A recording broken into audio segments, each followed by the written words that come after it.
It's about that time to open up some packs to kick off this month season. I'm gonna open up the elite packs first. Let's see the good news before the bad. Or maybe there won't be any good news, you never know. Let's see what we get. First pack, oh! JJ Watt. This could be a good month season if we're starting off the first pack with that. 87 overall, pack number 2. What are you gonna do? Am I gonna get some cheese? Am I gonna get some fire? Oh, what it do, baby? What it do, baby? Tom Brady. I got my QB. The third and final elite pack. It's time to make it splash. Give me the cheese. Just do it. Just let it fly. Rodney Hudson. Not bad at all. So now we got to try out the other packs. They're not going to be as good as that. Let's see what the Gridiron Pack is all about. This year's Madden game is actually very interesting. There's a lot of new features and things to get used to. I have to switch my offensive playbook because they've completely changed it. The playbook I used to use, they got rid of certain formations, and then when I find the formations I like, I can't find other formations I like together with that same playbook. It's not possible. And there goes a fake elite. And then Madden has new features like the RPO, the run pass option. It's kind of like a read option, but you could also pass the ball. So if you don't do anything, we're getting 2 fake elites back to back. Look at that. With the new RPO plays, if you don't do anything, you're going to hand it off to the running back to run it. But if as you're snapping, you see some cheese, you see a mean blitz coming, you could pass it outside and catch them off guard. Oh, look at that animation. All that from Melvin Gordon, the power-up version. So because of the new RPOs, it makes sense to change my playbook as well, because the playbook I was going to use that had some of the stuff in there, the RPOs don't really look that great. So in career, I've been testing out a few different playbooks, some plays, seeing if I can get comfortable. Obviously here after this pack opening, I'm going to play a bunch of solos. I'll be able to get in a lot of reps. They also have new check and release hot routes. And actually, you can't put tight ends on slants. This is something new, so that kind of sucks. And I don't even know if they have plays. Oh, wait a second, another elite. We got Juju. Okay. Oh, back-to-back elites. What's that? Oh, that's a fake elite, 80 overall. I'm not even sure if it's possible to put a tight end on a slant. Maybe a play already has him on a slant, but it's very weird. So the new check and release, it is nice because you get to manually decide when they leave. So you could just have them block and never send them out and then send them out later. So that could really change up a scheme. And who are we going to get here? It's a fake elite. Because imagine that. You're creating chaos. You got all your routes going crazy. And then at the last second, you have somebody streak right up the middle or right through the seam. That's going to be some cheese. But whenever I've used the new check and release plays, my players have been leaving on their own. I didn't press the button to send them off. That's what you're supposed to do, but they just do it on their own like they've always done. So I don't know if maybe I'm just not doing it right or what. Maybe it takes some practice. I don't know, but there's a lot of stuff going on. So a new offensive playbook is definitely going to happen, and I have to get comfortable and lab it up a little bit. And now we got to talk about defense because they changed the controls. I don't know why they did this, but to shift the D-line and even your linebackers and globally make them do things like blitz this way or go that way or pinch, whatever, you have to use the D-pad. It's very awkward. I still haven't gotten used to it.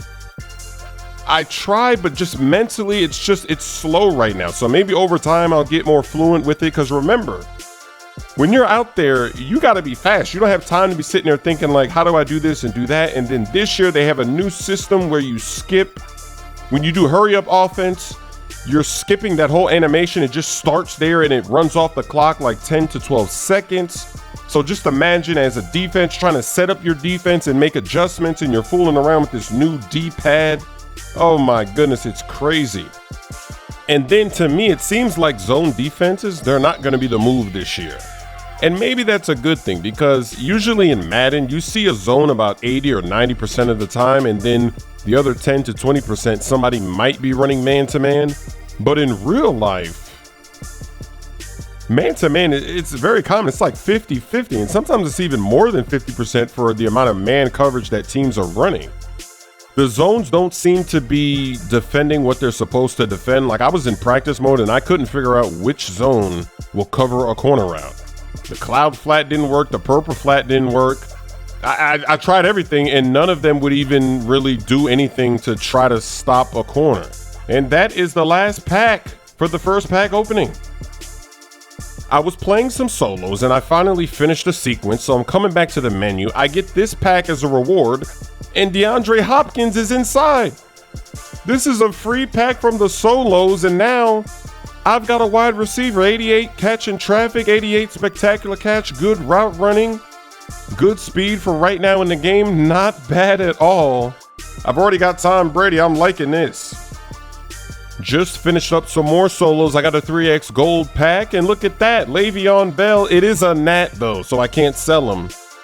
I'm gonna let another pack opening fly. I've been grinding, I'm now in the 20s.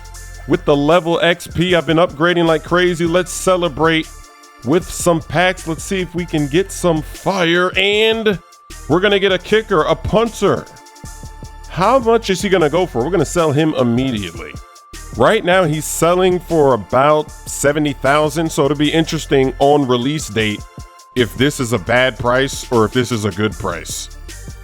When you play the game early, prices are crazy, but you can get a lot of steals. You can get players for really cheap. And that's why I'm trying to sell everything now and go after some high elites and just grab them before the prices go up like crazy. And now I've got a lineman. Oh yes, the Dallas Cowboys, their linemen, they're always very, very reliable. So playing the game early, it's definitely a nice advantage. There's actually people that are already level 50. So after opening up these packs, I'm going to continue to grind because I want to be level 50. There's a Torrey Holt that has 90 speed and there's no corners in the game right now that have 90 speed.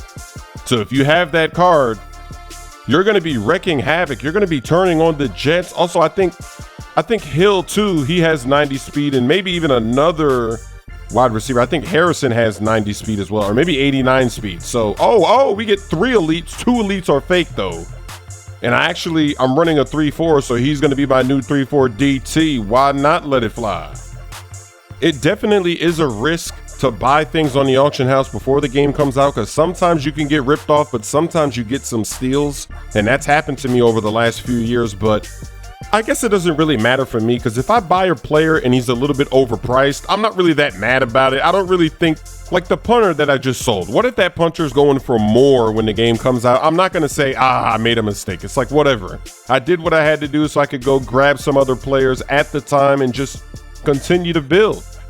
And it's funny because when I'm thinking about this game defensively, the zones not being good. I don't know if the zones are really not good, or actually, you know what? The zones probably are bad because I'm seeing guys just ignore players that are going in their zone. But also in this year's game, you can throw the ball in ways that you couldn't before.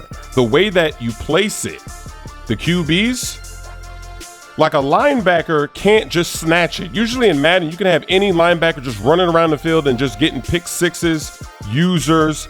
This year, unless the guy is like athletic, you're probably not even gonna jump if they throw it at you. It depends on how they throw it at you, but you can really put the ball in places that you couldn't put it before as you're throwing it, and it's a lot harder to user and get interceptions. So I don't know if the zones are bad because of that, because the windows are different where you can fit in plays and fit in deliveries of the pass.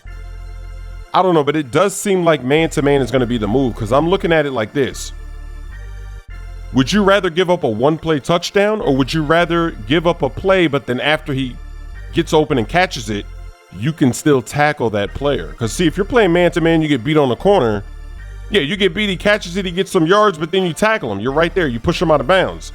But if the zone just doesn't see the guy, doesn't go where he's going, now it's a one-play touchdown. That's even worse. So I think that's why I'm probably going to throw in some man-to-man. Normally, I don't play that much man-to-man. I only do it if I want to get real risky with a mean blitz. But I feel like in this year's game, maybe you have to do it. Or maybe they're going to patch it. Maybe they're going to fix the zones, because I see a lot of people talking about the zones.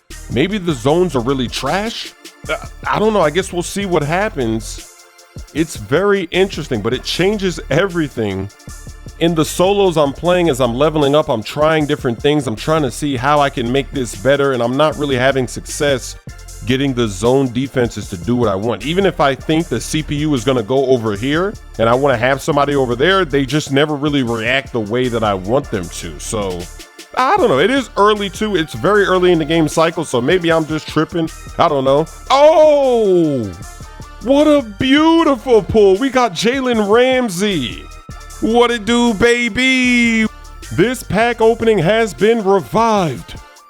Wow, how many more packs do we have? Jalen Ramsey, that's a big pull. I got a lot of players in packs that I'm going to use on my team, especially at this point in the season. It just makes it easier to buy the other position since I have somebody quality and I don't have to spend all those coins on that guy. I've been grinding like crazy. The game is not even out officially yet, and I'm level 50. We're gonna go ahead and get our full legend pack, see who we get. Oh, look at that cheese. Wow, did I just get robbed? I just got kicked out of mud. Did I just get scammed? Uh-oh. Uh-oh, they're giving me daily objectives. Uh-oh, are they just trying to act like I didn't open up that pack? Are they trying to rob you, boy? Let's find out. Ooh, there's no unopened packs. I hit the wrong button. I have no unopened packs. Look at that cheese. Oh, let's check the binder and let me see. So I did not get scammed. I've got Larry Allen. They just didn't show the animation. And I need a right guard, so maybe I'll keep him. I don't know. We'll see. Because it depends on his price. If they're fiending for Larry Allen, then maybe I'll sell him and get somebody else. But if he's not going for that much, then I guess I'll keep him. I'm going to take a little bit of a break now because grinding to level 50 this fast in the first few days before the game is even officially released, yeah, it takes its toll, but I got it done and it's worth it because now I have the fastest player in the game on my team, and I have another wide receiver, another quality position. And other people have him too, because I've seen people get to 50 days before me right now getting to 50, which is crazy.